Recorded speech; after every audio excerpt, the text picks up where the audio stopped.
assim, se fechar, só pá. Falou.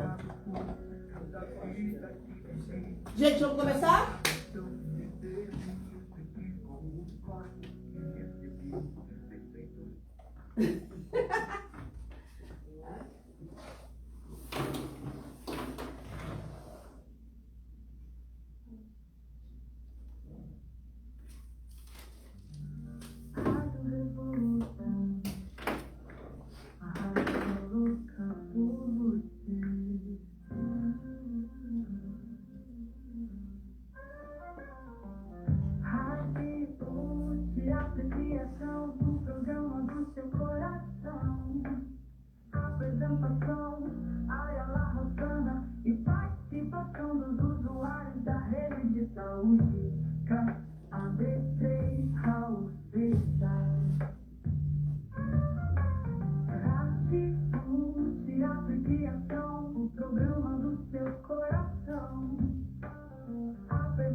Bom dia aos ouvintes da Rádio Revolução, a rádio que é louca por você. Hoje, quinta-feira, dia 28 de agosto de 2025, a gente está aqui mais um dia importante no Instituto Municipal Nise da Silveira, junto com os nossos amigos, usuários da rede de saúde do CAPS, AD3, Raul Seixas, também aqui no Engenho de Dentro, nesse quarteirão de saúde, e no nosso comando, nosso amigo Luiz Borges, é ele que aumenta e abaixa o som, tá, gente? Então, se a gente fizer qualquer besteira, ele tira o nosso som.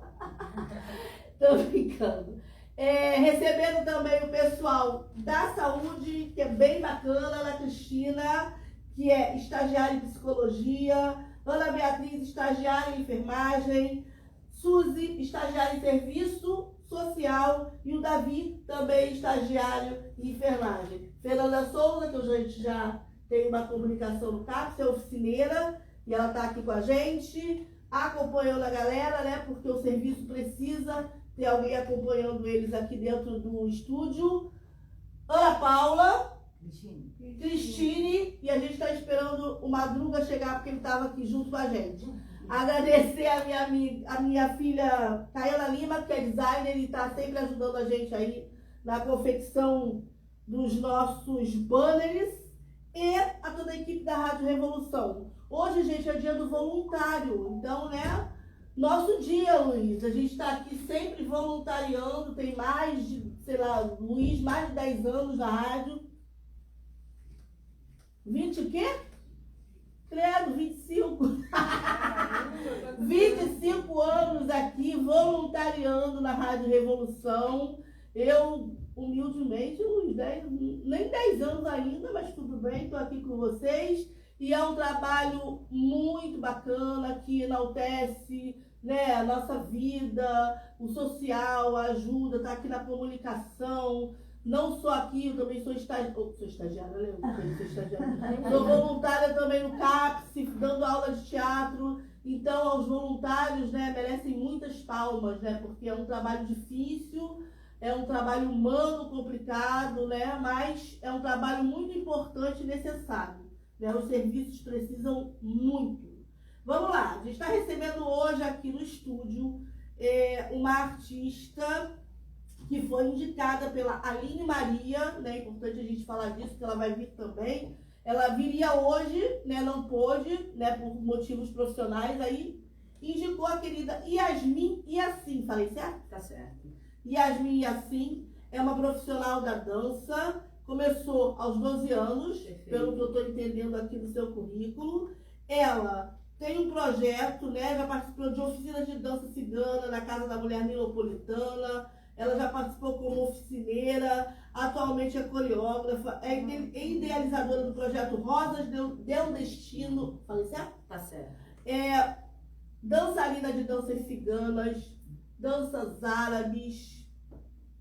Comida árabe. Também.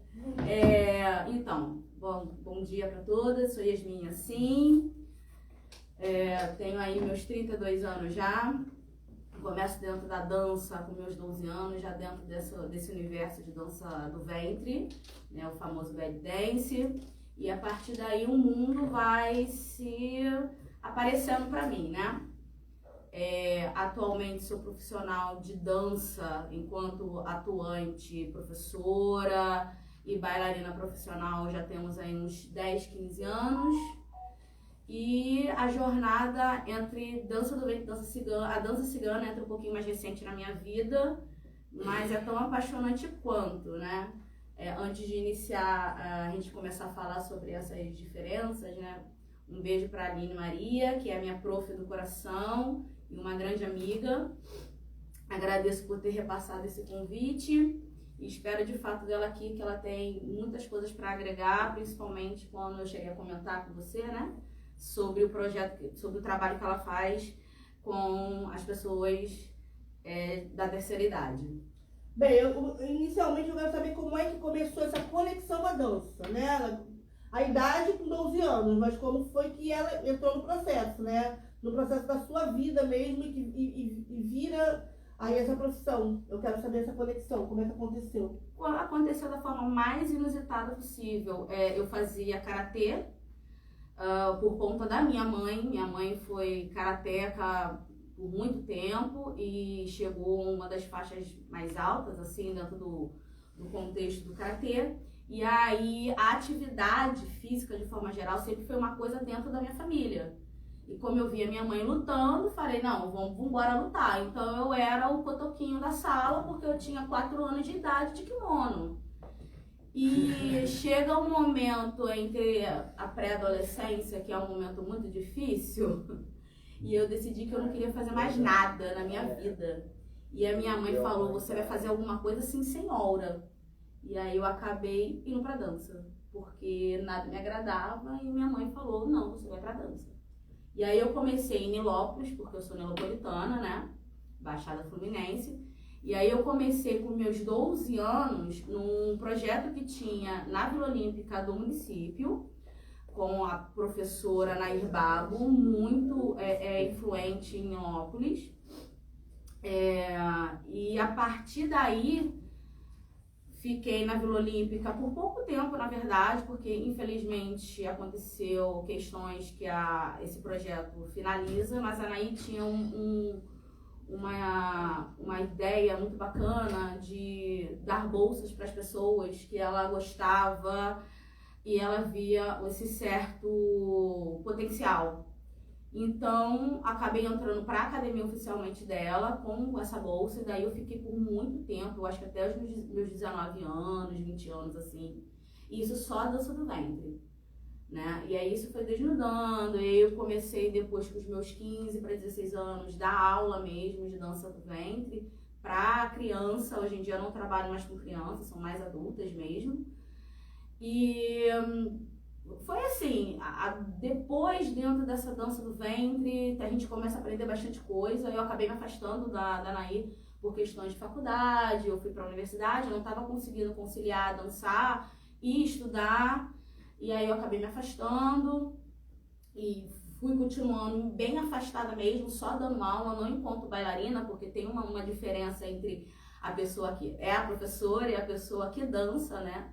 São construções diferentes, apesar de ser complementares. E entre o processo da pandemia, que foi quando entra a dança cigana, e eu tive um processo delicado aí, porque todo mundo ficou muito mal nesse período, né? E eu não fiquei de fora, meu esposo também não ficou de fora. E aí eu quis ressignificar a dança pra mim, e aí entrou a dança cigana. Eu já conhecia a dança cigana, porque minha família, de forma geral, é uma família dentro desse contexto espiritual. Minha mãe é candomblessista e eu vivi nesse meio, né? Então minha mãe também participou de uma Tsara por muito tempo. A dança cigana chega para mim dentro da ideia da espiritualidade, né? Dentro da Tsara. Minha mãe tem esse afastamento, a gente tem esse afastamento, né? Dentro desse nicho espiritual. E aí, então, eu já tinha esse conhecimento de dança cigana. E aí, quando entra a pandemia, que eu tô muito ruinzinha, na verdade, entre muitas questões, a incerteza, a estabilidade do que vai ser o dia seguinte, se vai ter trabalho ou não vai ter trabalho, eu ressignifico a dança, e aí entra a dança cigana. Então, a dança cigana é uma coisa que é um momento que chega muito recente para mim, e vamos dizer que eu tenho uns 4 anos nessa caminhada com a dança cigana, entre ir para aulas particulares, né, com professoras, estudar de fato, porque tem todo um contexto sociocultural, histórico por trás, e chegar agora. Então, assim, foi uma caminhada comprida entre rejeição por muitas questões, porque a gente que trabalha com a arte, muitas das vezes a gente se sente meio baqueado por conta de falta de incentivo. As pessoas de fora entendem como a arte ser muito como um hobby, não como uma profissão. E isso acaba desmotivando, às vezes, os próprios profissionais. Eu fui uma dessas, como muitas outras colegas de trabalho também já se depararam nesse momento, e a gente acaba tentando. Porque sim, porque tem que continuar a caminhada. Até porque o artista não consegue ficar sem fazer arte, né? Exatamente. Mesmo que fosse só como hobby, mas seria uma forma de expressão que é uma necessidade do corpo, da mente. E aí você fala da pandemia, você fala que a dança cigana entra nesse momento. E como a gente está, né, dentro de um serviço de saúde, dentro de um hospital com a rádio, eu quero que você fale da importância mesmo da dança vinculada à saúde, né? Hoje a gente fala muito de biodança, né? Que a gente tem a biodança, a dança-terapia, que é incrível, assim. Você tem hoje vários focos, né? Você tem o Maracanã biodança, tem aqui dentro do NIS biodança. E aí eu quero saber para você qual é esse poder, né, da dança dentro da saúde mental. Você é uma prova viva, pelo que você me fala aqui, né? Sim. Para além de mim, outras pessoas que a gente convive, eu já tive inclusive alunas assim, que entram na dança com a ideia de sair do seu lugar muito dificultado e se ressignifica. Porque a dança tem esse despertar, né? Esse olhar interior. E a dança do ventre, a dança de forma geral, mas eu vou pontuar muito a dança do ventre e dança cigana, porque, né, esses são os meus objetos de estudo, que elas possuem muito esse olhar do eu, esse olhar de não julgamento, né? E isso traz essa visão de como se colocar, de como se posicionar.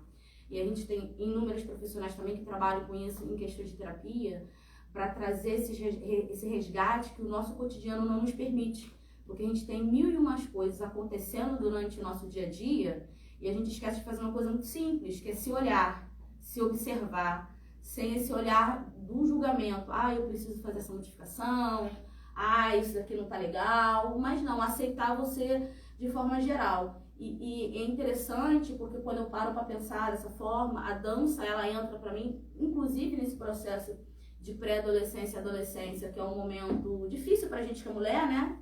Porque muitas coisas acontecem, a gente não sabe pra onde que vamos, e ela entra com esse meu olhar mais carinhoso. Eu digo que eu fiquei um pouco mais autoconfiante, principalmente pelo como a gente estava conversando antes de entrar no ar, de ser uma mulher gorda, e eu sempre fui uma pessoa gorda, esse olhar mais carinhoso, porque o padrão não é esse, né? A sociedade diz que nós não somos corpos que devem ser respeitados e afins, e a dança do ventre, ela me traz esse olhar mais carinhoso para mim, e a dança cigana, ela me traz uma certa maturidade desse olhar, né? Eu entro muito nova, então muito adolescente me ajuda nesse processo, né, de me amar mais, e a dança cigana, eu acho que ela entra nesse olhar mais maduro, talvez também por conta da minha idade, né, que eu entrei muito novinha, agora eu tô com meus 30 anos. E aí tem os contrastes, né, a dança cigana, você tá falando, ela tem uma pegada mais nessa questão da ancestralidade, da espiritualidade, né, do povo cigano, e vem aí a dança do ventre, que já busca não, ela tem o olhar da gente de fora, né, meu não, mas de muitas pessoas da sensualidade, né, e que se conecta essas coisas, né, que fica um equilíbrio, né, sim, equilibrado. Sim. De fato, a dança do ventre, né, que foi a primeira abordagem de dança que eu tive, ela traz muito isso, né? Também vai depender muito da forma que o profissional vai trabalhar, né? E a gente tem várias formas de abordar a dança do ventre. Eu gosto bastante de trabalhar essa questão social, né? Porque está atrelada a dança do ventre com um povo, com uma comunidade, é uma comunidade muito grande, porque quando a gente fala de dança do ventre, a gente acaba resumindo ela um pouquinho, mas a dança do ventre, ela vem de danças folclóricas árabes, que tem uma beleza e um entendimento de, para além de ser de danças sociais, em festas familiares, tem uma questão de resistência, porque foram países colonizados, principalmente quando a gente fala de Egito e de Líbano, que vai ser nossas escolas de dança do ventre atuais, né? E chega para cá no Ocidente muito dentro dessa visão colonizadora, né? Desse olhar totalmente sexy, sedutor, do harém, dessa odalisca, e são muitos estereótipos que, quando a gente se debruça dentro da história da dança do ventre, entende que existe um outro fundamento, uma outra ancestralidade, porque eles têm muito disso, gente. A comunidade árabe e a comunidade cigana também, elas têm muito disso de família, de conexão ancestral. Você percebe que há muita coisa que foi nos contada errado. Isso vai acontecer, né, em toda cultura que é estranha, né, dentro dessa ideia branca. E aí a gente vai falar da comunidade indígena, da comunidade afro-brasileira, esse olhar diferente para me caber, né? E é bem legal quando a gente se debruça, porque quando a gente fala da comunidade árabe, quando a gente fala de dança do ventre, a gente tem vários países que a gente estuda, né? Todo o Golfo Pérsico, a gente tem o Líbano, o Egito, a Turquia, temos outros países que a gente entra e aprende e compreende como cada um funciona, e daí como surge a sua própria dança, né? Apesar de a gente ver similaridades, trazem temperos diferentes. Você fala, eu fico aqui me conectando, né? Porque, por exemplo, os indígenas, a dança indígena, ela é uma conexão mesmo com a tribo ali, né? É uma questão de eles dançam para festejar, por celebração. E essas outras danças também têm essa pegada, né? Sim, totalmente. Dança cigana e dança do ventre, né? Vou falar aqui dança árabe, e aí a gente bota o dança do ventre dentro desse balaio. Elas possuem essa necessidade, né? Dançar é orgânico pra gente, né? Dançar faz parte da gente. Reproduzir som, acredito muito, né? Que a construção da arte nasce da gente. Porque se a gente pensar lá atrás, bem lá atrás, quando a gente começa a reproduzir som, a gente começa a reproduzir movimentos. E muitas vezes conectados com o que eu vejo, né? Com a região que eu estou, enquanto questões espirituais mesmo, de se conectar com o além.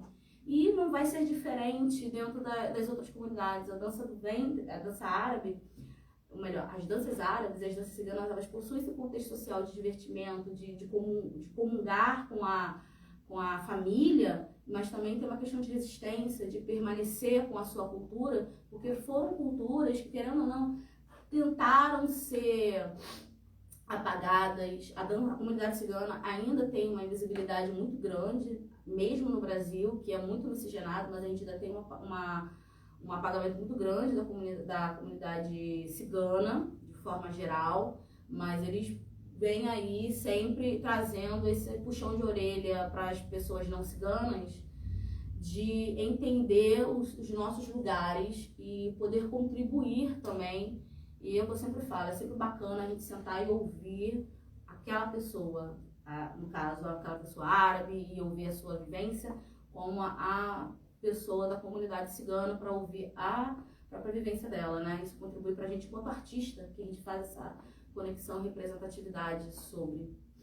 Agora, por exemplo, a gente tem aí o samba, que é popular. Sim. E a gente encontra o samba em inúmeras rodas, né? Você vai num bar, tem samba, tem alguém tocando. Como é que é pra gente conseguir achar essas rodas ciganas, essas rodas árabes? Porque dentro da nossa cultura elas não são tão populares. populares, né, pra gente, assim. Não. Eu te conheço porque eu faço parte de um nicho artístico, eu também danço, eu também atuo. Ok, mas quem tá ouvindo nem sempre sabe onde a gente vai conseguir. Aonde eu vou assistir uma dança do ventre, onde eu vou assistir uma dança, nas danças árabes, uma dança cigana. Como achar? Então, são nichos diferentes, né? São nichos diferentes, apesar que a gente tem umas 2 danças que a gente entende que tá dentro do núcleo das danças ciganas e no núcleo das danças árabes, que eles se comungam, eles se encontram, mas são nichos diferentes.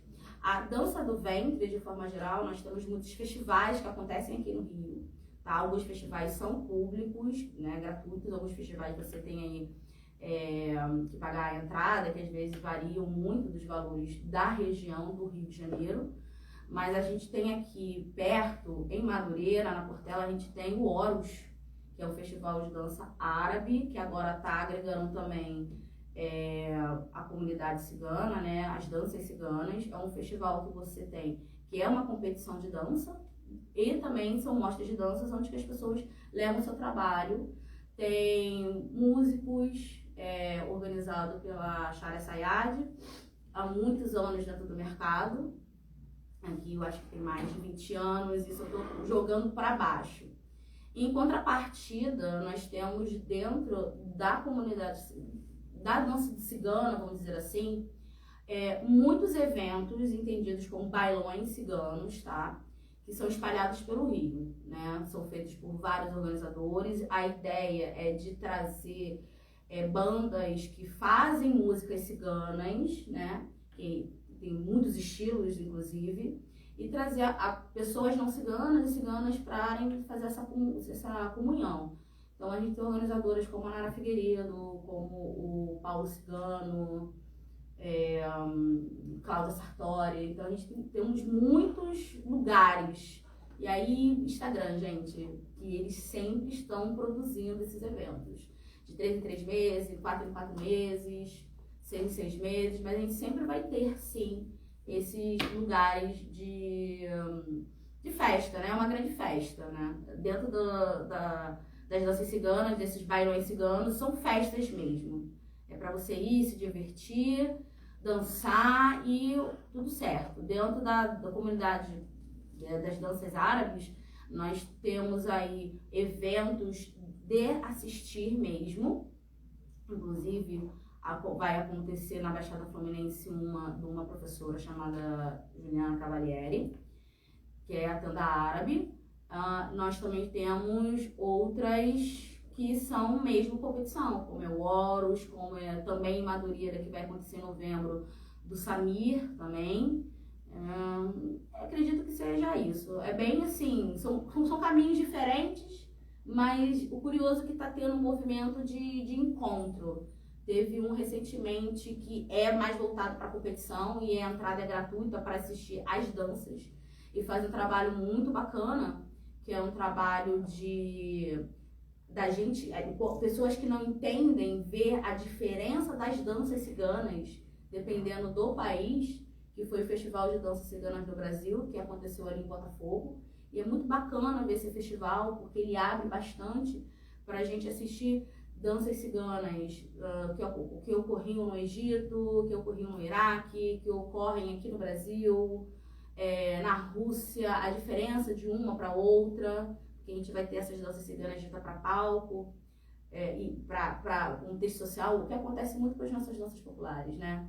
O que a gente dança em casa, com a nossa família, não é um pouco diferente do que a gente vai se propor a fazer para um grande público, né? A roupa também muda, então isso vai acontecer também na dança cigana quanto na dança árabe. E até a preparação, né? Sim. Você se prepara para se apresentar. Em casa é uma coisa, no palco é outra. Exatamente. Né? E aí quando você fala de diferenças também, eu fico me lembrando, porque eu sou do jogo, né? Sim. E eu sou do jogo da Serrinha, né? Faço aula com eles. Uhum. E a gente vê muitas diferenças. A gente acabou de ter um encontro de jongos e é impressionante quantas comunidades jongueiras existem dentro do Rio de Janeiro, né? Que a gente tem 92 municípios. Uhum. E se você for pensar, tipo, Vale do Café, né? Vassouras, né? Pinheiral, tudo tem comunidade jongueira. E cada comunidade tem as suas particularidades de dança, né? Não Sim. dançam igual o jongo da Serrinha. O jongo da Serrinha não dança tem essa particularidade também dentro das próprias danças árabes, né? Sim. E eu queria que você falasse um pouco dessas diferenças até técnicas. Por exemplo, o jogo da terrinha tem 5 passos. Aí você vai para uma comunidade do jogo do café, é um passo só. Não é que seja um passo só, não é desmerecendo, não. Não, sim. O formato da dança deles. Sim. E aí é muito diferente, porque a gente tem um jeito de dançar quando a gente chega lá, a gente não consegue dançar. Sim, né? A gente se enrola todo para dançar e é jogo. Perfeito. Né? Então eu queria saber como é que funciona dentro das danças árabes, das danças árabes. A gente tem assim uma grande diferença que eu abordo muito em sala, é a diferença de quem dança das dançarinas libanesas e das dançarinas egípcias. São os mesmos jogos de passos, de movimentações, mas a energia, a expressão corporal, ela muda completamente. E por mais que a gente, a própria Shaira, né, que eu comentei anteriormente, uma vez ela trouxe um estudo para mim e para outras colegas também, de colocar uma do lado da outra, uma bailarina fazendo toda uma expressão corporal egípcia e libanesa. É o mesmo passo, a mesma coisa, é o mesmo movimento básico, mas a energia, a expressão corporal, ela muda. E a gente vai ter isso, né? A gente tem isso também em danças masculinas, existem danças árabes masculinas, né? Eu vou falar um pouquinho do Dabik. O Dabik é uma dança árabe masculina, em si de roda, mas a gente tem a inserção das mulheres também, existem rodas femininas de Dabik e mistas também. E como a Jordânia dança Dabik, o Líbano dança Dabik, a Palestina dança Dabik, já muda tudo.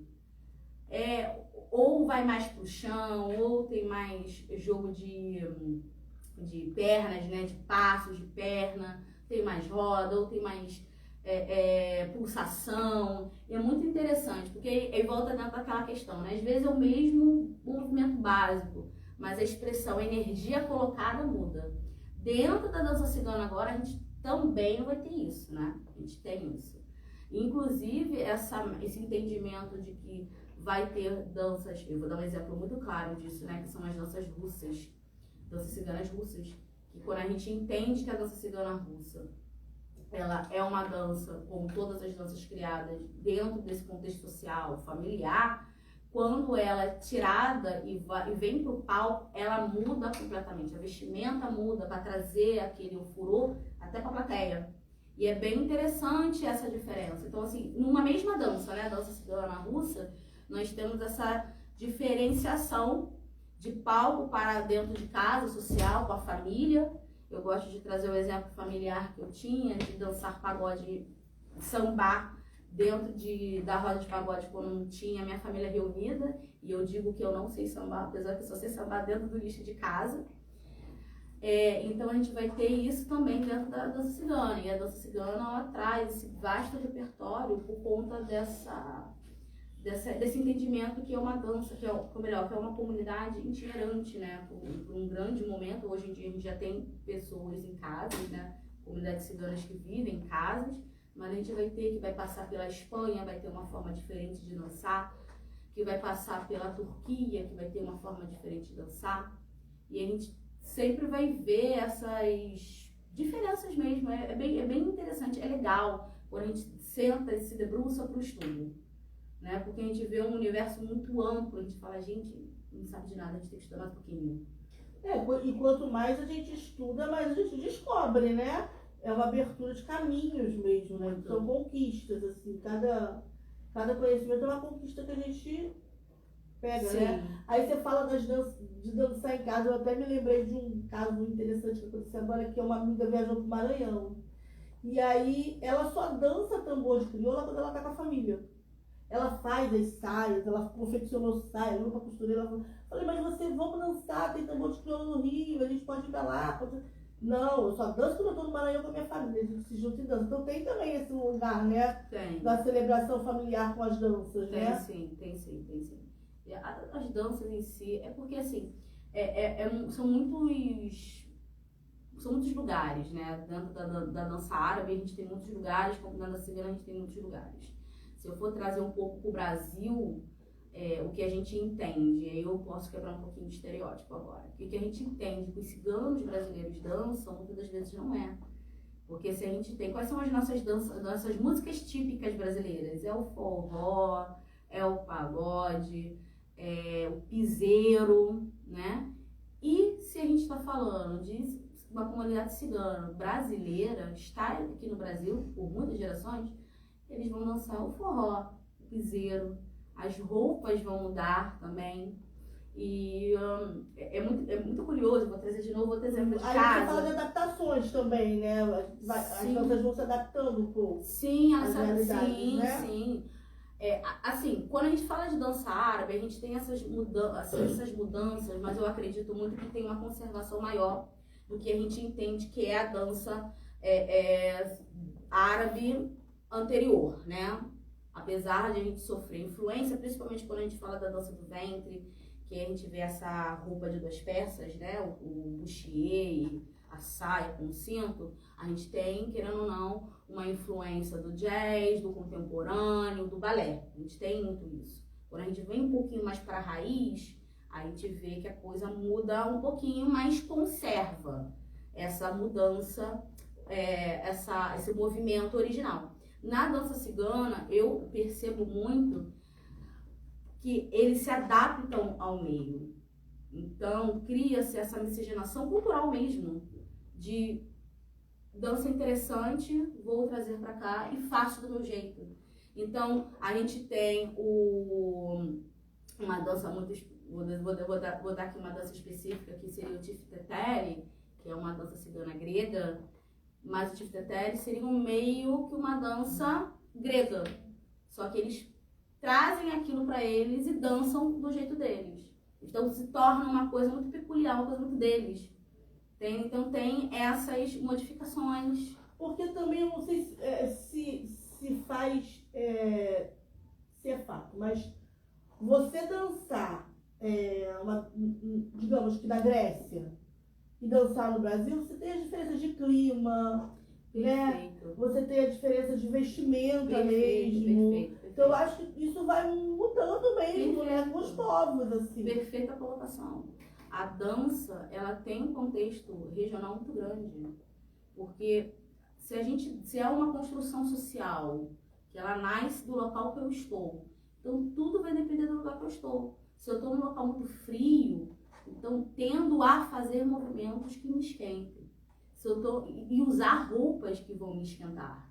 Se eu estou num local mais quente, eu tendo a vestir e usar roupas, a dançar de forma que seja mais, né, que me ajude com esse meu calor. Então, assim, é legal você ter falado isso, porque eu estava até falando isso com as minhas alunas de dança cigana, exatamente sobre isso, sobre a dança ter uma questão socio-regional muito grande. Aí entra a professora de geografia, que habita em mim, dentro desse contexto que está muito conectado, nunca vai ser separado, nunca é uma coisa isolada. Então a gente tem o leste europeu, que a gente vai ter passos muito...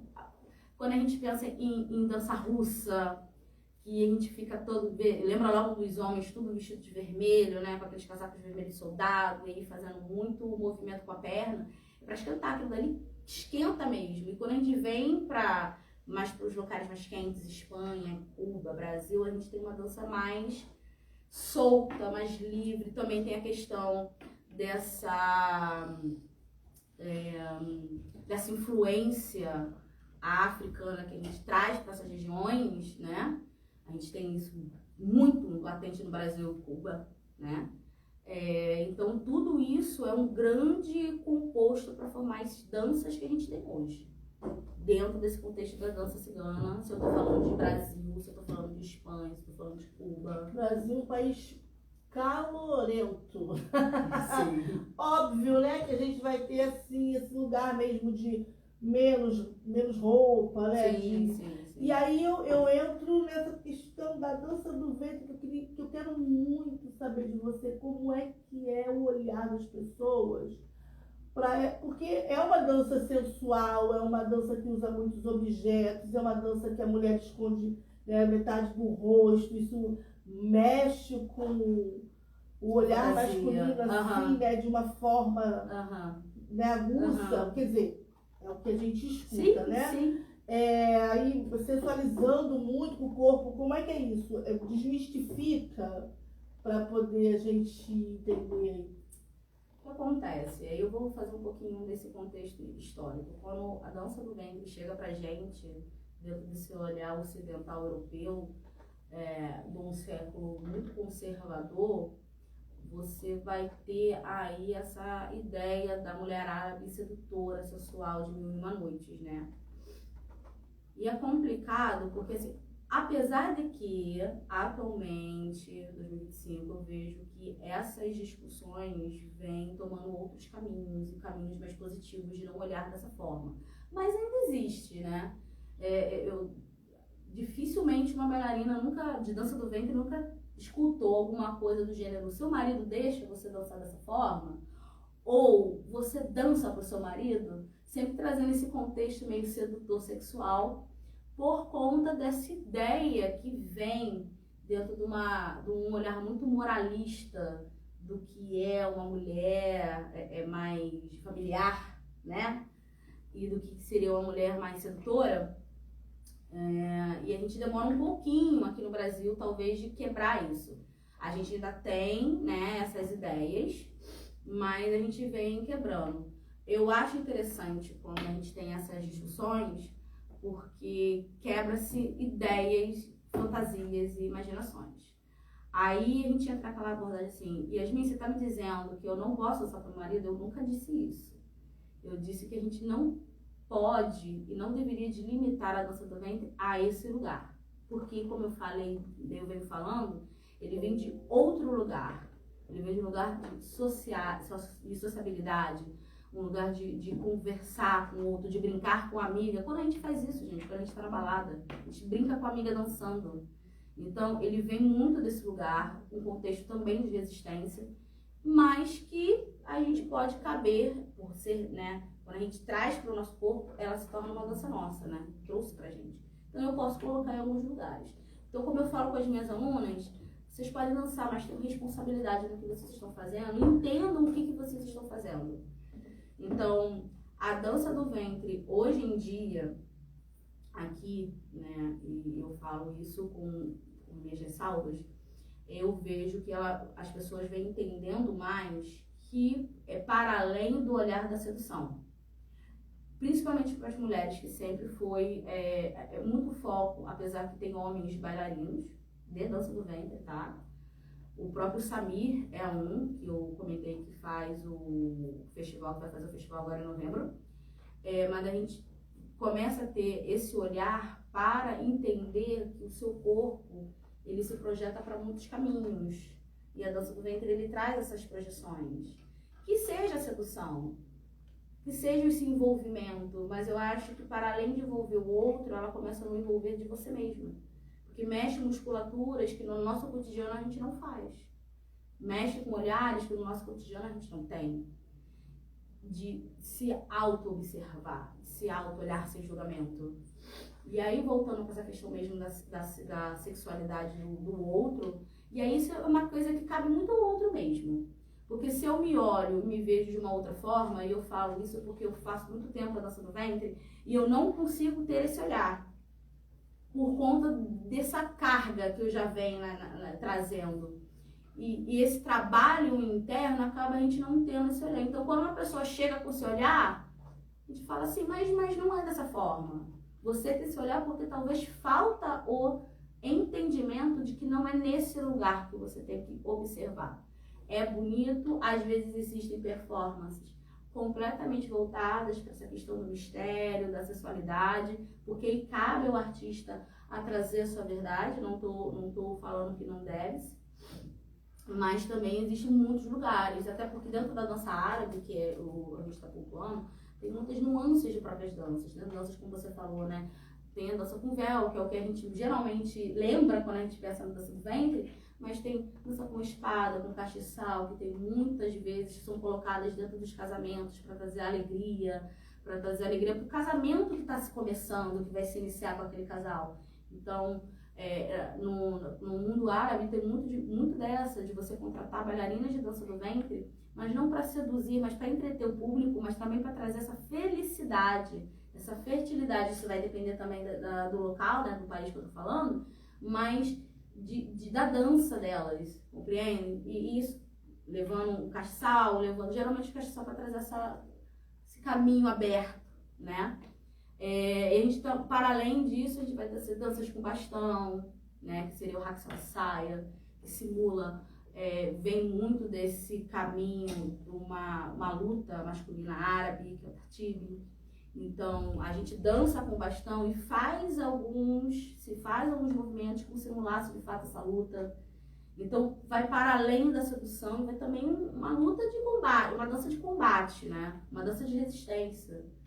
Mas também entra essa questão da sinuosidade, do eu quero dançar pro além, né? A gente tem danças ritualísticas também. Mas assim, a gente entra muito dentro desse contexto de que a gente precisa se debruçar um pouco mais pro novo.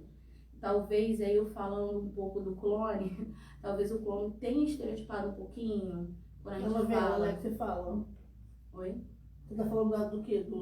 Da novela? Da novela, exatamente. Sim. Tem estereotipado um pouco em questão do que é, apesar de trazer vários elementos da cultura árabe. Eu só não lembro agora de qual região, porque na época que passou o clone era bem nova e eu também nunca fui de ver novela. Mas a gente vê, querendo ou não, um certo estereótipo. Porque a novela tem uma tendência bacana de divulgar, sim, né? Que sim. faz esse lugar da divulgação. Sim. Mas também ela às vezes pega um ponto só e trabalha aquele ponto o tempo inteiro. E talvez essa questão da sensualidade, né? Sim. Da menina, da atriz, né? Dançando, da personagem dançando pro marido o tempo todo, né? Talvez tenha aberto nesse inconsciente aí masculino, que é geralmente quem entra nessa lugar de sensualizar, é o homem mesmo, né? E aí é o que você tá falando, né? Tenha dado esse estigma. Sim. Mas eu venho vendo que essa caminhada tem se tornando cada vez mais interessante porque as pessoas vão vendo de outras formas. Apesar da gente ainda bater com preconceitos também dentro da dança cigana, desse olhar de que é uma sedução, infelizmente ainda temos mulheres que são limitadas de dançar por conta desse olhar masculino de que você vai dançar isso daí, mas isso daí é para seduzir, quando na verdade não é, né? Mas a gente vem quebrando, né? O próprio fato de estar aqui já cria esse outro olhar, né? A gente está conversando sobre isso aqui, Sim. Já cria esse outro olhar. Mas você disse também, né? É importante estudar, né? Porque quando você estuda, você desmistifica esse monte de fake também, né? A gente chama de fake news hoje. Um monte de mentira sobre a dança, né? Sobre a dança cigana, a dança do ventre, as danças árabes, né? Gente, alguém para perguntar? Opa! Vem, traz olha só, chama ela. Então, você encontra alguma dificuldade no caso, para demonstrar essa dança de uma forma menos sensual, assim, menos pejorativa? Ou como é que você faz para demonstrar essa dança de uma forma menos pejorativa, menos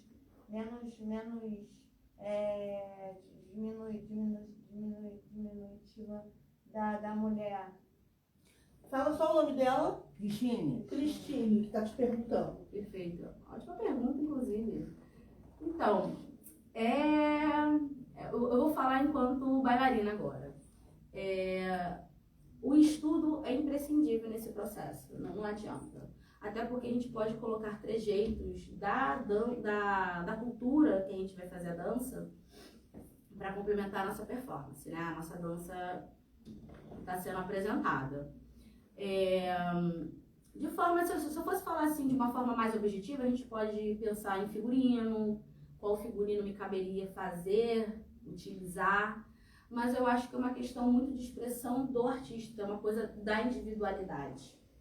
Então, eu, enquanto pessoa que dança, sou uma pessoa muito brincalhona quanto dança. Então talvez eu acabe me colocando num lugar de ser mais engraçadinha, porque eu tô sempre querendo entrar em contato com o público, do que trazer essa ideia mais de envolvimento. Porque o meu envolver é brincar, né? Eu gosto muito mais de dançar no chão, perto do público, porque eu vou no público, eu pego, trago para dançar comigo, faço uma graça, do que necessariamente de dançar em palco. É tão interessante quanto, são experiências diferentes, logicamente, mas aí eu acho que é uma coisa muito individual. Então, eu enquanto pessoa que está dançando, eu enquanto bailarina, eu acabo expondo esse lugar. Então, mas é uma coisa muito minha mesmo, eu gosto de fazer isso, entendeu? Eu gosto de fazer isso. Mas acho que o primordial dentro desse processo é de fato estudar, é compreender, porque isso vai te trazendo uma outra visão interna sobre o que você quer apresentar. Porque não adianta, se a gente não se observar, se a gente não fazer esse estudo interno e compreender o que a dança significa para você, a gente não consegue expor aquilo exatamente que a gente está sentindo para o outro. Então, a dança é bacana para esse autoconhecimento. Isso que eu ia te perguntar e complementar aqui, porque assim, nem todas as mulheres, tá? Mas eu vou falar num pensamento meu aqui, que essa sensualidade, esse lugar da sensualidade é nosso mesmo, né? Sim. É o feminino, tem essa questão do sagrado feminino nosso, né? Sim. Que a gente cuida, que a gente, né, move. Sim. E a dança, mexendo com o nosso corpo, né, mexendo com a nossa sensualidade, é óbvio que a gente vai transpirar essa sensualidade normalmente. Sim. Agora, como você olha de dentro para fora, com seus preconceitos, é que é o preocupante, exatamente, né? Exatamente. E assim, porque quando a gente fala em sensualidade, a gente pensa sempre numa sensualidade meio sexual, envolvente. E é sempre no sexo, né? E não desse lugar. Exatamente, às vezes não porque a sensualidade vem muito da sedução, do seduzir. E eu não preciso seduzir para a questão voltada para o sexo. Eu posso seduzir para você prestar atenção em mim, para a gente brincar, para a gente ter uma troca, somos amigas e vamos lá nos divertir. Então, é uma questão que acaba, né, de novo, esse olhar meio coletivo do que é sedutor e que às vezes não é o que você está trazendo. Por isso que eu falo que a dança com esse autoconhecimento, com essa sua autopercepção, você consegue trazer, você consegue levar para o público o que você quer, o que você entende que seja. Então você vai ter bailarinas muito graciosas que não é aquela femme fatale, mas você se sente seduzido pela graciosidade, pela delicadeza. Você vai ver bailarinas muito potentes que não performa, de novo, essa sensualidade, né, toda sexual, mas você se encanta e se seduz pela essa potência dela de bate, que vem até você, que te busca, que te tira daquela inércia de ficar sentado observando e de querer entrar no palco para participar, né? Então, acontece muito que a gente que é artista, né? Quando a gente vê uma coisa boa, a gente quer logo subir, a gente se coloca, a gente se coloca naquele lugar assim, gente, por que eu não tô ali, né? Que vontade de estar ali, né? Perfeito. E também, assim, não acho, aí é uma opinião pessoal, não acho também problema nenhum quando a dança é usada para a conquista. De forma alguma. Porque, por exemplo, você tá, né, ali conquistando alguém, você usa a sua sensualidade com também. Certeza. Isso não é problema nenhum, né? De forma alguma. E dançar para o marido também não de é nenhum problema. Que é, né, de forma alguma. Só que a gente tem que desmistificar que não é só isso. Exatamente. Né? É o que eu falo em sala. Já aconteceu de alunas chegarem pra mim e falar assim, professora, eu queria dançar pro meu marido. Tudo bem. Você que vai dançar pro seu marido, pra mim tudo bem. Só que o que eu trabalho em sala, o que muitos profissionais trabalham em sala, existe todo um universo, existe todo um fundamento que a gente está dando esse conhecimento para você e você pode usar. E eu falo sempre da responsabilidade, porque e aí eu abro aqui para dizer, eu não sou árabe, então eu não sou egípcia, não sou libanesa, não sou cigana, então eu tenho que ter uma responsabilidade maior, como estou falando dessas duas comunidades, desses dois lugares, desses dois povos. Então, assim, é o que eu falo com elas. Nós que não estamos dentro, não somos parte disso, fazemos parte de uma questão mais artística, nós temos que ter responsabilidade do que a gente está fazendo, principalmente quando a gente vai expor ao olhar do outro. Pra gente não acabar caindo no estereótipo, né? Em vez de ajudar, a gente continuar construindo uma coisa que eles mesmos estão tentando desconstruir. Mas nada impede você, quero fazer vamos fazer 20 anos de casada, eu quero fazer uma dança com os 7 véus. Perfeito. Você tem a técnica suficiente, movimento suficiente para poder fazer essa movimentação. Entende? Então, assim, não existem proibições, mas em que lugar que eu vou colocar essa minha dança? E aí isso cria responsabilidade. Porque eu posso pegar minha dança, que vai ser o meu corpo, e fazer para o meu marido, tranquilamente. Seduzir o meu namorado, seduzir minha namorada, independe disso. Sabendo qual é o contexto que a gente tá. Eu acho que tudo depende do contexto. Qual é o contexto que estamos? Se é essa a sua pegada, perfeito. Inclusive, brinco muitas das vezes assim em sala de aula com as minhas alunas. Quando eu acho que elas estão muito gostosinhas, eu falo assim, gente, sedução. Tá ali fulano de tal na frente de vocês. Ele vem sempre um ator muito badalado, que elas acham bonito, para trazer esse Porque aí levante. você também, isso que eu também ia te perguntar, porque não é só a questão da sedução. Você deve receber muitas alunas com baixa estima. Sim. Né? E aí existe esse Sim. lugar para você se olhar no espelho e ter autoestima. Eu me acho gostosíssima, gente. Eu sou palpável. Mas assim, as pessoas geralmente não se acham. Aí entra essa questão também. Além de tudo, somos gordas. Né? E a mulher gorda, ela às vezes nem no espelho quer se olhar. Ela tem vergonha de se olhar, ela acha o corpo feio aqui, né? E não, a dança te traz esse lugar. E fora as suas alunas, como é que elas reagem depois que elas entram no seu curso, né? Aquela estima baixa vai...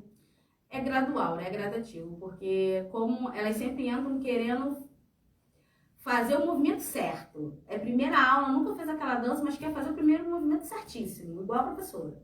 E aí a gente tem que trabalhar primeiro essa ideia da paciência. Tenha paciência com você. Para você ter essa percepção corporal, essa compreensão, né, cognitiva, e a partir daí vai acontecendo. E quando elas começam a perceber que eu consigo fazer aquele movimento bonitinho, começa aquele olhar diferente. E aí começa a ter esse olhar mais carinhoso.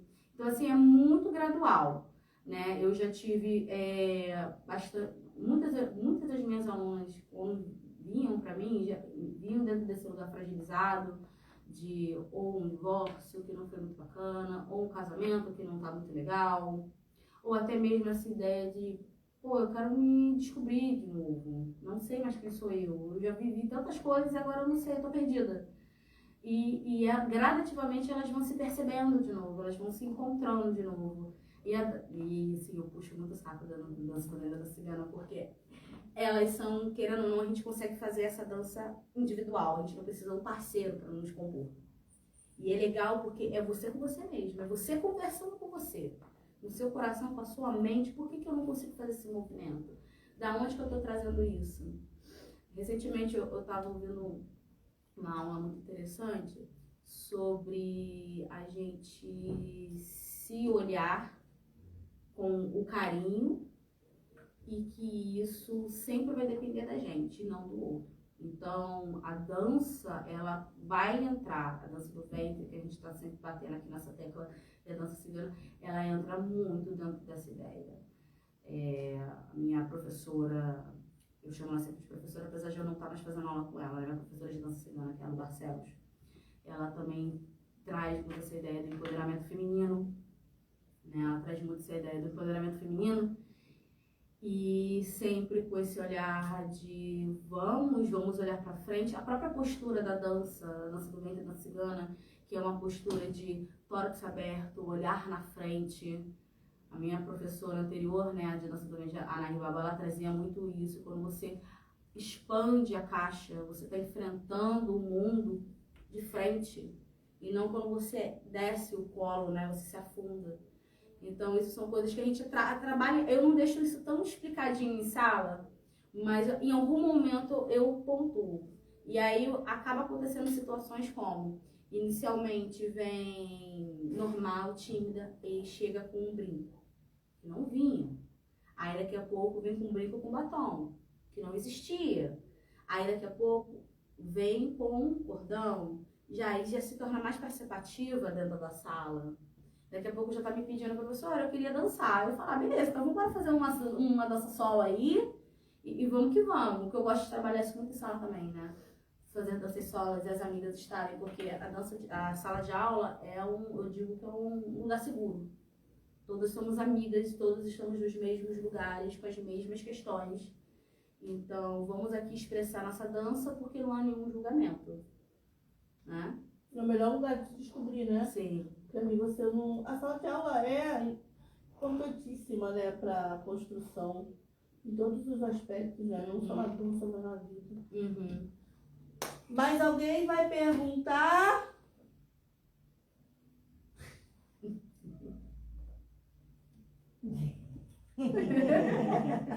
Aí ela, se for Quer perguntar, perguntar? bota no microfone, porque senão Oi? não sai o som aqui. Não tá saindo? Não, a pessoa que for falar Sim, no sim. microfone. Ah, não está. Aí, a pessoa não quer vir aqui. Não, mas pergunta pra ela. Pergunta. sobre- Pode perguntar, só fala alto. Fala seu Porque nome. senão não sai aqui no áudio. Eu Então, pergunto. Não, coloca, ela vai fazer entendeu? outra pergunta de novo. Fala o seu... Você não faz parte da comunidade cigana, certo? Não. Você já teve algum tipo de preconceito em si? Ou algo que te desmotivou? Ou alguém falando que você, por não fazer parte, você não deveria nem mesmo ensinar? Deixa eu só... ela tá perguntando, tipo, por você não fazer parte da comunidade cigana, se você já sofreu algum preconceito, né, em relação a isso. Qual o nome da pessoa? O seu nome? Esqueci. Ana Beatriz. Ana Beatriz que tá perguntando. Então, eu e Yasmin, eu nunca ouvi. Nunca ouvi. Mas eu tô consciente dessas discussões. É uma discussão que a gente tem muito na comunidade cigana, assim. E eu entendo muito quando eles entram dentro dessa discussão, porque entra assim. É uma comunidade extremamente invisibilizada. A gente tem pouco serviços que prestam para essa comunidade. A gente pouco fala da contribuição de formação do Brasil também pelos grupos ciganos que vieram da Espanha e de Portugal. Então, eu entendo esse lugar quando fala de que pessoas não ciganas não deveriam estar fazendo, porque talvez esteja minando eles de estarem ocupando esses lugares. Aí eu posso falar de hoje, inclusive. Talvez trazer uma pessoa cigana para estar tendo essa discussão com você seria mais interessante do que uma pessoa não cigana. E aí eu pontuo o que eu falei anteriormente. A gente que trabalha com dança étnica, a gente precisa escutar essas pessoas. Às vezes não acontece, muitas das vezes não acontece, o que cria visibilidade. Porque aí a gente se prende nessa visão assim, liberdade do artista. E aí eu faço o que eu quiser. Porque o problema é meu, eu que quero. Então eu vou fazer, igual eu tava vendo uma entrevista muito boa, eu não vou lembrar agora das meninas, mas eram duas ciganas, se eu não me engano, do coletivo Ciganagens, que tem no Instagram, inclusive, quem quiser sigam. Elas não são do Rio de Janeiro, mas elas fazem uma rede muito interessante. Elas estavam no podcast muito interessante, falando sobre essa ideia, elas falam de se fantasiar de pirata. Elas entram nesse lugar, que seria essa visão muito do cigano dentro desse contexto espiritual. E elas frisam que elas não são espirituais de espírita kardecista ou umbandista, elas não estão dentro desse espectro. E aí elas pontuam de, eu não me visto assim, eu não sei muito bem por que vocês continuam fazendo dessa forma. E aí é o que mora a falta do sentar e escutar. Porque às vezes a gente quando trabalha com, né, muitas das vezes quando a gente trabalha com dança, quando a gente artista, tem muita questão do eu, do ego, né? E que a gente quer assim, não, eu que sei. Mas será que sabe? Então, aí eu volto ao ponto. Eu nunca escutei, mas eu procuro fazer meu dever de casa. De parar, sentar e ouvir. Posso não concordar, que eu acho que me cabe também. Mas eu não exponho, porque eu não sei o que é viver dentro daquela pele. Naquela pele que ainda é marginalizada, naquela pele que ouve que todo cigano rouba, naquela pele que ouve que todo cigano sequestra crianças, entendeu? Então, assim, são lugares muito fortes que são colocadas essas pessoas. e sem nenhum tipo de assistência, porque existe esse apagamento histórico e social dessas pessoas. A gente tem no Rio de Janeiro comunidades ciganas, a gente tem em São Paulo comunidades ciganas, a gente tem em Ceará comunidades ciganas. Né? Em todo o Brasil nós temos comunidades ciganas e que, por conta das redes sociais, por conta da internet, vem se criando, eles vêm se aproximando cada vez mais e levantando essa bandeira de se apresentar, porque eles, querendo ou não, eles também são uma cultura um pouco mais fechada, né? Mas eles vêm se abrindo mais para dizer, estamos aqui, podem vir falar com a gente, que a gente tem muita coisa para falar, inclusive. Entendeu? Então, assim, é uma coisa um pouco complexa, não é uma coisa fácil, não. E aí eu volto sempre dentro dessa palavra da responsabilidade, tento sempre trazer dentro da responsabilidade e escutar o que eles têm para oferecer, né? Nós temos alguns bailarinos, inclusive, da comunidade cigana aqui no Rio de Janeiro, da Kalim Morgana, que ela é lá da Ilha do Governador, e o filho dela, Vladimir, que eles são ciganos e eles trabalham com dança. Ela faz um trabalho bem interessante lá na Arena do Renato Russo, que é bem lá na ilha. Ela tem uma comunidade que eu digo, uma companhia de dança bem grande. E é bacana, entendeu? É bacana a gente expor essas pessoas que são da comunidade, que trabalham com essa arte e que às vezes não conseguem acessar esses lugares. E aí a gente volta ao ponto. O que você, Yasmin, pode fazer para contribuir nisso? Além de tentar dar a minha alma mais responsável possível, e que às vezes eu peco, eu posso pecar porque vem às vezes muito com estereótipos na nossa mão e a gente tem que fazer um trabalho de triagem mesmo para saber o que cabe, tentar trazer acesso a essas pessoas, porque elas precisam falar, né? Então eu acho que é a grande contribuição. Porque toda vez que você vai mexer com uma cultura, né, de um povo, ainda Sim. mais esse marginalizado, ou uma minoria, mas, por exemplo, você vai mexer com a cultura negra, né, afro, Sim. você tem que ter cuidado. Perfeitamente. Ainda mais se você não for daquele lugar, né, se você quiser entrar naquele lugar e falar alguma coisa, no mínimo tem que ter conhecimento, e se não souber, você calar. Tem um lugar de fala mesmo, né, você fazer a escuta. Sim. Para você poder reproduzir, né? Sim. Porque o que a gente muito tem hoje é reproduções errôneas, né? Sim. De culturas aí que são marginalizadas, massificadas por conta de erros, né? De falas, assim, perdidas. Por isso que eu vou sempre bater nessa tecla, da gente procurar sentar e escutar o que essas comunidades, seja árabe, seja cigana, o que elas têm para contribuir pra gente. Mesmo que seja já para falar assim, então eu acho que vocês não deveriam de tal coisa. Ok. Eles cabem fazer isso, por conta desse reparto cultural que a gente, querendo ou não, a gente faz. Trabalhar com dança étnica é delicado, vou dizer assim, porque a gente precisa ter essa consciência, essa responsabilidade. Principalmente quando você está, querendo ou não, dentro de uma sociedade na qual você é lida como uma pessoa branca, você está dentro de um patamar de privilégio que essa pessoa cigana não vai estar. Né?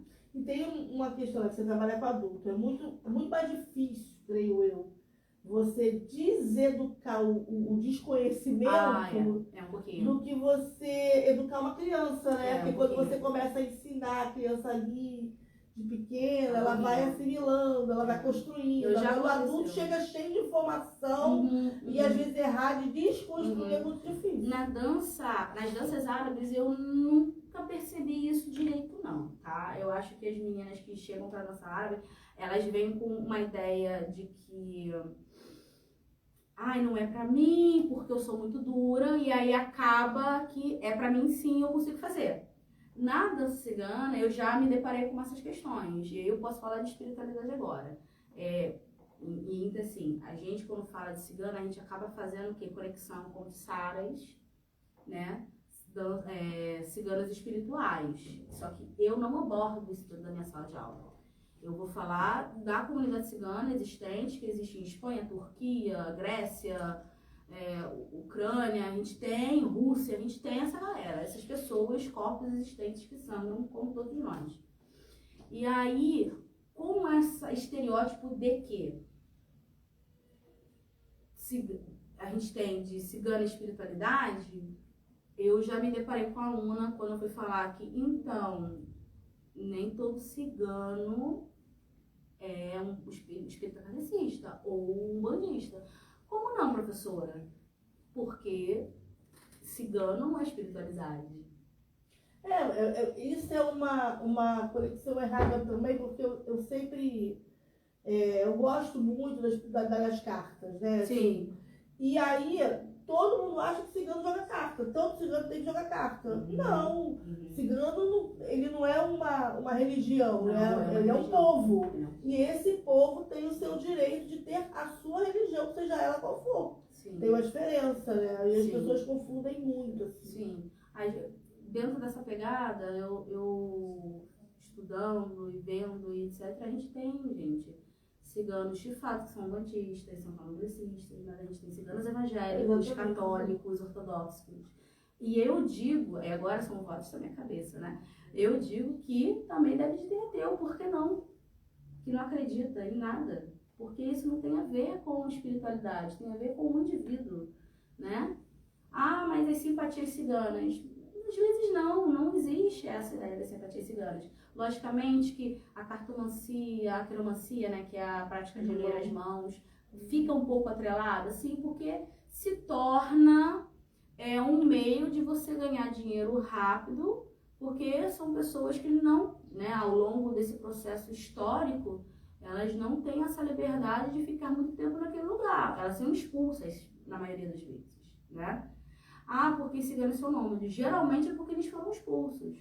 Porque, logicamente, que vamos ter comunidades que gostaram e gostam dessa ideia de continuar transitando pelos espaços, né? E dizem, gostam desse ar de liberdade. Mas vai ter também essa ideia de que, poxa, por que eu não posso ficar aqui, ter minha casa, ter minha comunidade aqui? Então, tem muito isso ainda. E dentro dessa ideia, a gente vai ter essa expulsão. E aí, como é que eu vou ganhar dinheiro se eu tenho meu filho para poder alimentar? Só que a gente atrela muito a cartomancia e a quiromancia e esquece de arte, circo. Nós temos grandes nomes de ciganos que foram de circo, né? No Ceará. Porque o circo No tem uma Nordeste, cultura né? nômade também, né? Esse lugar de circo tá aqui, o circo tá ali. Então, Exatamente. E a gente pouco não até uma questão de fala. proteção, né? Exatamente. Na A gente época, pouco não porque é um fala. lugar de famílias, né? Perfeito. A gente não fala, pelo menos eu comecei a ouvir mais quando eu comecei a estudar sobre, mas eu quase não ouvia dizer que uma profissão, né, para além dessas que a gente está falando de cartomancia e quiromancia, é a arte de forma geral. Então a dança, música, musicalidade, né, os músicos, muitos ciganos, principalmente do leste europeu, eram músicos e vieram para cá, né? E o circo também vieram. Eu estava lendo recentemente uma questão sobre domadores e entende-se que domadores de leão, de urso, eles vão começar com ciganos. Vão domar ursos lá na Rússia e aí vem fazendo esse processo itinerante, trazendo essa coisa diferenciada de ter domesticado um animal selvagem. Então são coisas que a gente não escuta. Porque a gente está sempre falando uma questão mística. Não estou falando que não existe, mas não é só. E é isso que é interessante. Gente, não falei? 11h42, falei demais. Estamos terminando. Infelizmente passa rápido, né? Porque a gente, graças a Deus, tem muito assunto. E a gente passa rapidinho. Eu quero que deixe suas redes sociais, faça seus agradecimentos finais pra gente, infelizmente, finalizar. Tá bom, agradeço a todos, agradeço por estar aqui. Mais uma vez agradeço a minha prof, Aline. Minhas redes sociais, independente se é Instagram, Facebook ou TikTok, é Yasmin Yassin. Tanto Yasmin quanto Yassin começam com o Y, tá? E os dois terminam com N. E os dois terminam com N de Naná. Posso falar os lugares que eu dou aula? Então, atualmente sou professora na Baixada Fluminense, em Nilópolis e Nova Iguaçu. Em Nilópolis no estúdio Verinha Reis e suas filhas. E em Nova Iguaçu no Espaço Oriente, que é no centro de Nova Iguaçu, organizado e administrado pela Patrícia Gianotti. Obrigada. divulgue o programa, a gente vai colocar no ar daqui a pouco, quer dizer, no ar já tá, mas a gente vai deixar disponível, eu passo para você. Quero agradecer demais você estar aqui, né? A gente sabe que não é fácil, né? De manhã, dar uma lombeira, né? Uma leseira, vontade de estar na cama. Mas aí a gente está aqui com o pessoal de casa assistindo a gente na cama. Então, obrigada, sabe, pela oportunidade de conhecer mais as histórias das danças ciganas, danças árabes. Pra gente é muito importante, o artista adora conhecimento, né? Então, quem assistir essa live vai poder ter mais conhecimento sobre as danças, desmistificar muitas histórias, isso é importante pra gente. Obrigada, Luiz Borges, mais um dia aqui. Obrigada, meninos, o Davi saiu, mas mande um beijo pra ele. Obrigada, Ana Paula, Cristine. Valeu, tá?